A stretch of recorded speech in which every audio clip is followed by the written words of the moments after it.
doctores, buenos días. Vamos a dar resolución de algunas preguntas del simulacro que hemos propuesto en la academia, ¿no?, para su preparación en vista de este tema actual que estamos atravesando, que viene a ser la pandemia, ¿no?, de este virus que es el SARS-CoV-2, que está provocando la enfermedad llamada COVID-19, ¿no?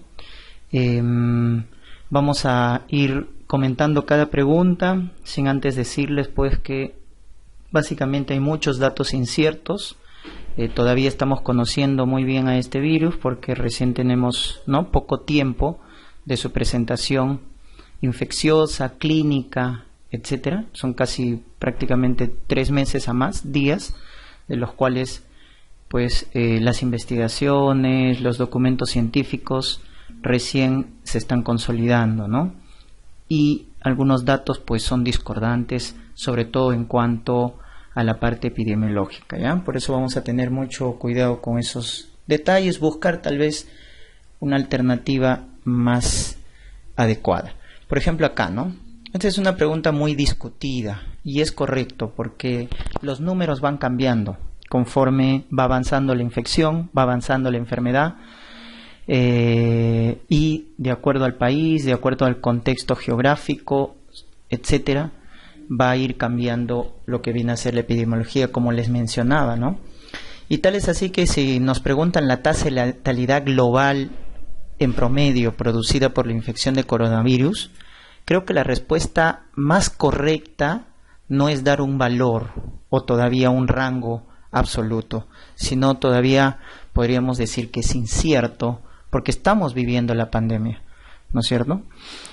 En comparación a otras pandemias que ya se han vivido, por ejemplo, la del 2002, que fue una pandemia también en China, ¿no? De la mayoría de las pandemias, casi las 8 pandemias de influenza, casi el 90% se han vivido en China, o se han producido en China, y ya después de conocer bien los datos más exactos, pues se ha determinado, ¿no?, en sí la tasa de letalidad, por ejemplo, ¿no?, es decir, el número de muertes provocadas en personas que han contraído la infección.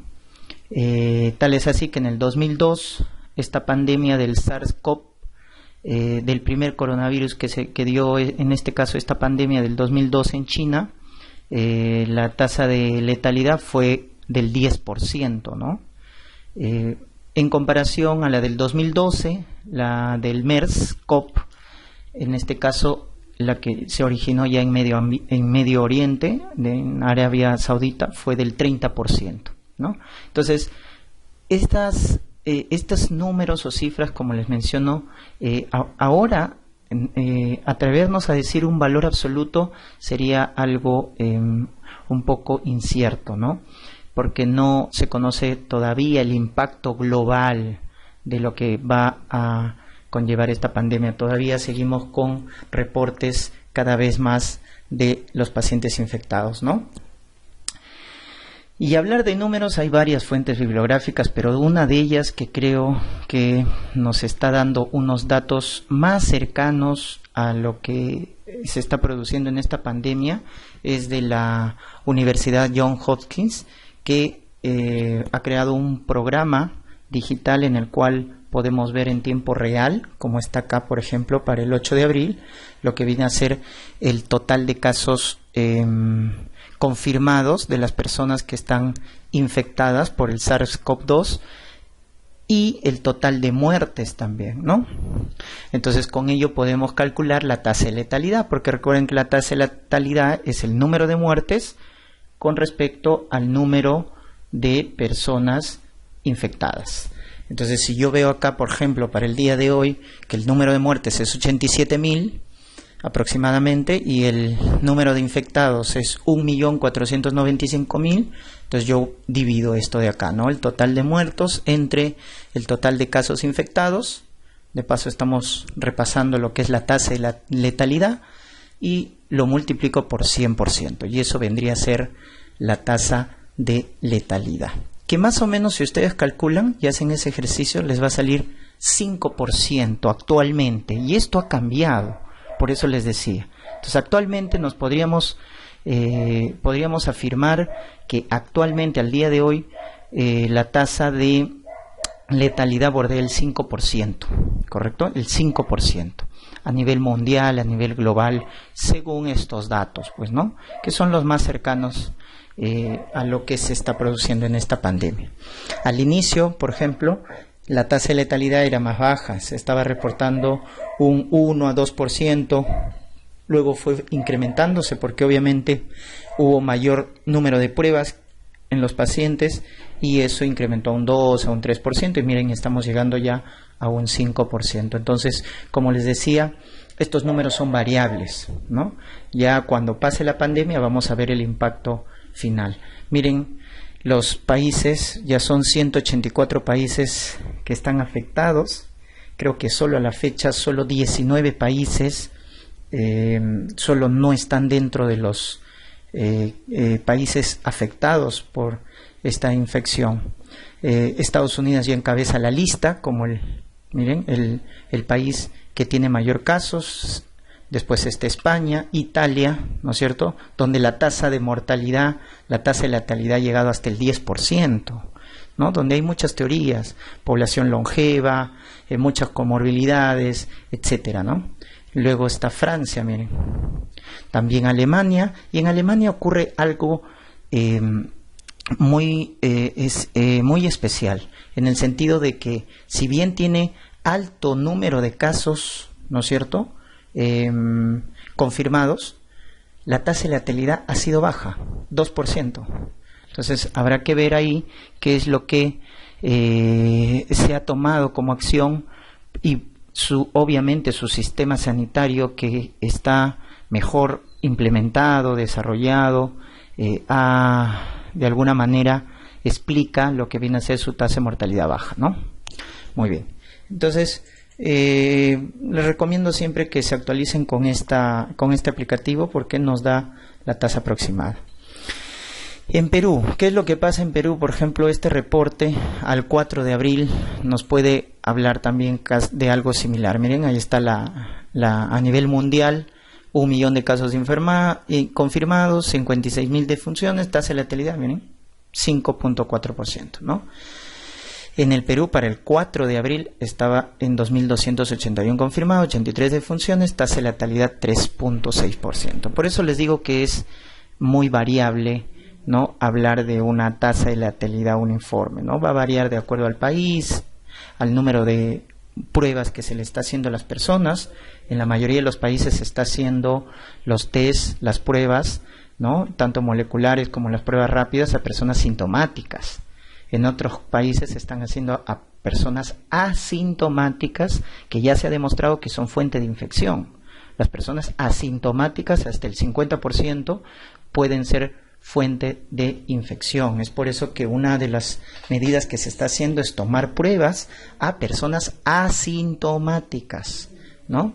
Y acá podemos ver, pues, en América, en la región europea, ¿no? Miren cómo la tasa de letalidad ha sido mayor, ¿no? Ha dado un golpe tremendo a Europa esta infección, ¿no? Esto para el Perú al día de hoy, 107 muertos, 2.954 casos positivos con COVID-19, ¿no es cierto?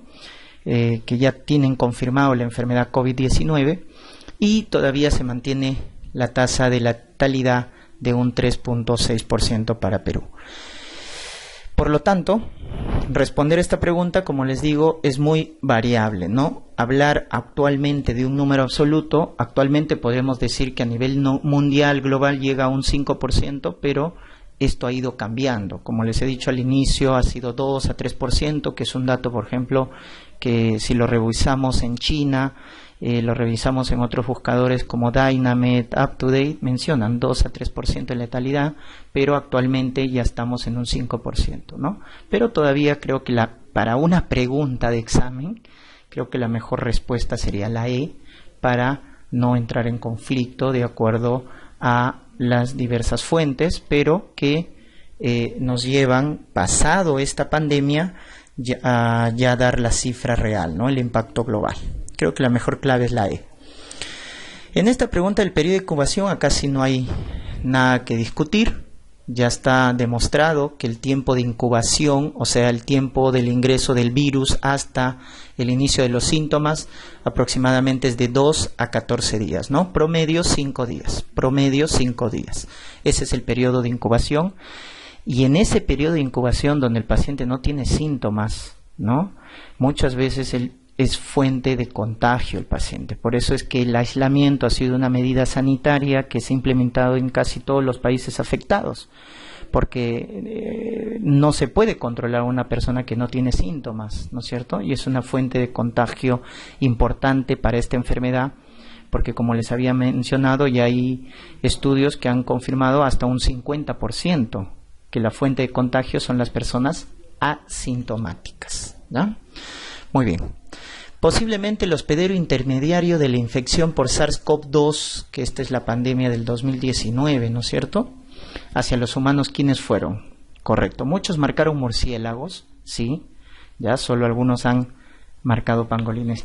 Ojo, hay que leer bien la pregunta. Dice hospedero intermediario. El hospedero natural,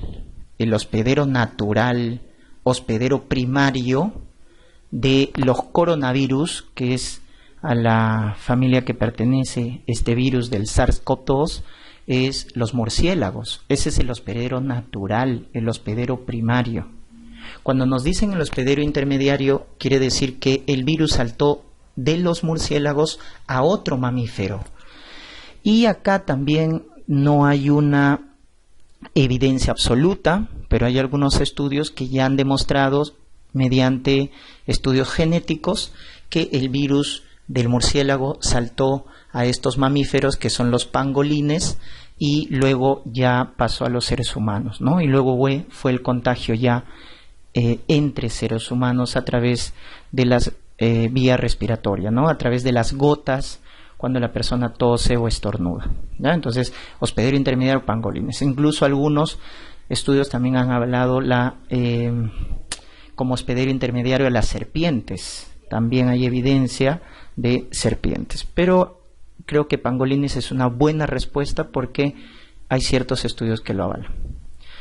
Y acá está para que se familiaricen, o sea, estas infecciones por coronavirus se consideran, ojo, una zoonosis, porque la fuente natural, miren, el hospedero primario, el hospedero natural de los coronavirus son los murciélagos, y de los murciélagos saltó a los hospederos intermediarios y de estos a los seres humanos, ¿no?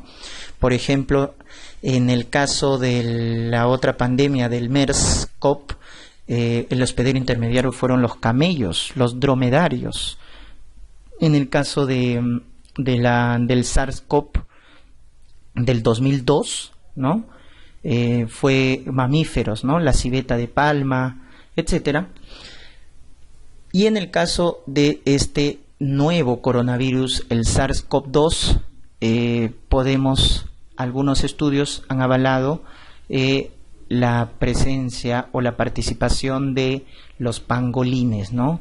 Como hospedero intermediario, y luego ya se dio la transmisión interhumana a través de las gotas respiratorias entre dos personas que están en contacto cercano, ¿no? Menos de 2 metros, a través de la vía respiratoria.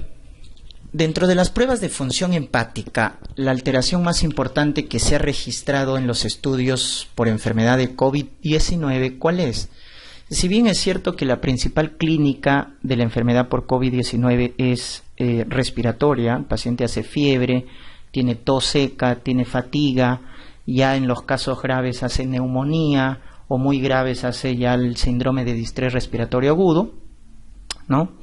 Desde el punto de vista digestivo, gastrointestinal, la enfermedad por COVID-19 produce algunas alteraciones a nivel del perfil hepático, y la más representativa, recuerden, y es dato también de mal pronóstico, es la hipertransaminemia, es decir, el aumento de transaminasas, ¿ya? El aumento de transaminasas se presenta como principal manifestación o alteración a nivel de laboratorio desde el punto de vista gastrointestinal, ¿no? De las pruebas hepáticas. En segundo lugar está lo que viene a ser la hiperbilirrubinemia.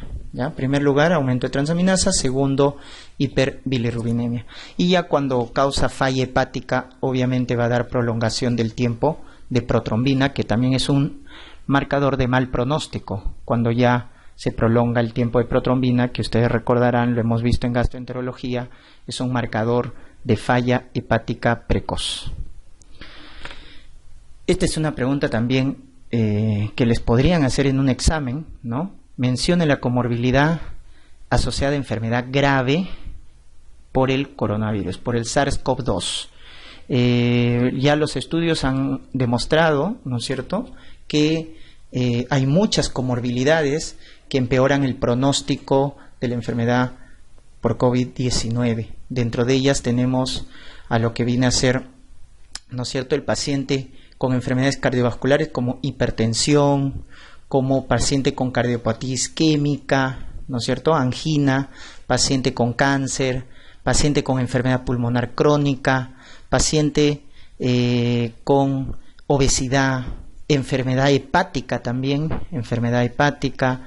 En algunos estudios también se habla de paciente inmunosuprimido, ¿ya? Esas son las principales comorbilidades, ¿no? A la cabeza las enfermedades cardiovasculares, cardiopatía isquémica, hipertensión, luego está también cáncer, diabetes, ojo, diabetes también, importante comorbilidad en la cual se habla de que empeora el pronóstico, ¿no? Al igual que la obesidad, por ejemplo en Perú, los reportes de personas fallecidas por COVID-19, en el Perú destaca la obesidad, ojo, la obesidad, la enfermedad hepática, la inmunosupresión y la enfermedad renal crónica, ojo, enfermedad renal crónica, no la aguda. Ahí está, ¿no es cierto?, el detalle. No es la enfermedad renal. Al contrario, COVID-19 produce, dentro de su enfermedad crítica, produce injuria renal aguda, ¿no? Es una complicación de la enfermedad grave por COVID-19, ¿no? En cambio, el factor que empeora el pronóstico es la enfermedad renal crónica, ¿ya? Entonces, estas comorbilidades empeoran el pronóstico. En niños, asma, fibrosis quística en recién nacidos, ojo, se han asociado a enfermedad grave, en caso de niños. En adulto mayor, las enfermedades cardiovasculares, cardiopatía isquémica, hipertensión, diabetes, ¿ya? La enfermedad pulmonar crónica, EPOC, cáncer, inmunosupresión, obesidad, enfermedad renal crónica, están asociadas a patología severa grave por COVID-19, ¿no? Muy bien, por eso la respuesta a la D, ¿no? En la enfermedad por COVID-19, la sintomatología gastrointestinal que predomina, ¿cuál es? Hemos dicho que la clínica que más destaca, en primer lugar está fiebre, luego está fatiga, la tos seca, ¿no es cierto? Esa es la tríada clásica de un paciente sintomático por COVID-19. Cuando hace cuadro grave ya de neumonía, disnea, y desde el punto de vista gastrointestinal destaca la diarrea, ¿ya? Por eso también recuerden que la segunda vía de transmisión de este nuevo coronavirus es la vía digestiva, transmisión fecal oral. Si bien es cierto que la más importante es la transmisión por vía respiratoria a través de gotas, también se ha comprobado la transmisión fecal oral, porque se ha demostrado la presencia del virus tanto en sangre como en heces, ¿correcto? En sangre, en heces, obviamente en las gotas también, cuando una persona tose o estornuda, ¿no? Por eso son las dos vías más importantes de transmisión, la vía respiratoria y la vía digestiva. Y la vía de transmisión o la sintomatología gastrointestinal más frecuente es la diarrea. Segundo están las náuseas, los vómitos. Tercero está el dolor abdominal, en ese orden, ¿ya? Como manifestación gastrointestinal de la enfermedad por COVID-19. Acá ya hablamos un poquito de la fisiopatología, ¿no? Entonces nos dicen la infección de las células alveolares por el nuevo coronavirus, el SARS-CoV-2, se produce a través de qué receptores. Clásica pregunta que ya podemos responder de forma adelantada. Yo creo que la mayoría de nosotros lo ha escuchado en algún momento en estos meses. Es que el receptor por el cual, la puerta por el cual el coronavirus ingresa a las células pulmonares es a través del receptor ECA2, que viene a ser la enzima convertidora de angiotensina, ¿no? Tipo 2, que está en la mayoría de las células alveolares del lobulillo pulmonar, como podemos ver acá, ¿correcto? Esto ya lo han visto, creo, más a detalle con el doctor Ortiz, la composición química de lo que viene a ser el virus, ¿no es cierto? Recuerden que este virus, este coronavirus, tiene como material genético una cadena, ¿no?, de ARN, ¿ya?, monocatenario positivo, ¿ya?, de tipo ARN, y luego tiene una nucleocápside, ¿no es cierto? Una nucleocápside que está formada por la proteína N, ¿ya?, que es una envoltura que va a proteger al material genético, que viene a ser el ARN monocatenario positivo, ¿correcto? ¿Qué otras proteínas tenemos? Ya en la membrana tenemos esta glicoproteína, la proteína M, ¿no?, que está en la membrana, la proteína E de envoltura, y estas, ¿no es cierto?, de ahí el nombre, ¿no?, que especie de corona, es la proteína S, ¿no?, el spike o espícula, también llamado proteína S, spike o espícula, que va a ser la proteína que va a interaccionar con el receptor que acabamos de hablar, que viene a ser el ECA2. Entonces, el coronavirus utiliza su proteína S, su spike, su espícula, y este va a interaccionar con el ECA2, y es así como se va a internalizar el virus, ¿no es cierto?, a la célula huésped, y luego va a desencadenar su replicación, ¿no?, su replicación, ¿ya? Entonces se ensambla, replica su material genético, hace un ensamblaje y se produce la replicación viral, ¿no? Entonces, luego que se infecta la célula alveolar, se expulsan millones de partículas nuevas de lo que viene a ser justamente esta división del virus, ¿no? Entonces, esta interacción es muy importante porque va a ser la puerta de entrada, ¿no? El virus que coloca la proteína S y la célula huésped, en este caso la célula alveolar que coloca la ECA2. Y es así como el virus se internaliza. Y esto es un blanco terapéutico de algunas drogas que estamos utilizando para la enfermedad de COVID-19, como la citromicina, la hidroxicloroquina, ¿no es cierto? Lo que hacen es evitar que se internalice justamente el virus, ¿no? El virus.